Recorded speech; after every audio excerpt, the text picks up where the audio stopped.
राज्यातील विविध भागामध्ये डिझेलसाठी रांगा पाहायला मिळतात।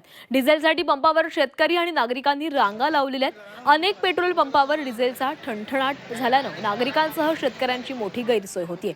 अनेक ठिकाणी पंपावर नो स्टॉकचे फलक झळकल्याचं पाहायला मिळतंय। ज्या पेट्रोल पंपावर डिझेल उपलब्ध आहे त्या ठिकाणी वाहनं आणि शेतकऱ्यांच्या कॅनच्या लांबच लांब रांगा पाहायला मिळतात। डिझेल मिळत नसल्यानं शेती मशागतीची कामं देखील ठप्प झालेली आहेत। 7 वाजल्यापासून नाही मिळत। बस काय कारण सांगितलं? हा, कारण काय सांगितलं न मिळणे? कारण लाईट गेली म्हणजे आज. बर, तुम्ही केव्हापासून उभे, काय अडचण आहे? सकाळी 9 वाजल्यापासून बर, त्याने कारण सांगितलं आता लाईट गेली का काय झालं तेच त्याला माहित।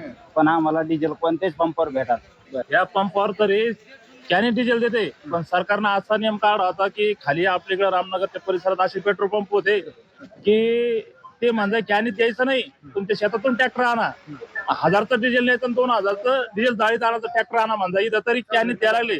पण आपले जे खालचे पंप आहे तिकडे कॅने देत नव्हते, ते म्हणजे आम्हाला वरून आदेश आला। ट्रॅक्टर शेतामध्ये बंद पडेल, 4 दिवस ट्रॅक्टर शेतामध्ये उभा आहे डिझेल नसल्यामुळे। सकाळी 7 वाजल्यापासून नंबर आला आणि डिझेल म्हणले लाईट गेली म्हणले। खूप बिकट परिस्थिती सर। मशागतीच कामं थांबले? मशागती सगळेच कामं थांबले सर, सगळेच कामं थांबले मशागती।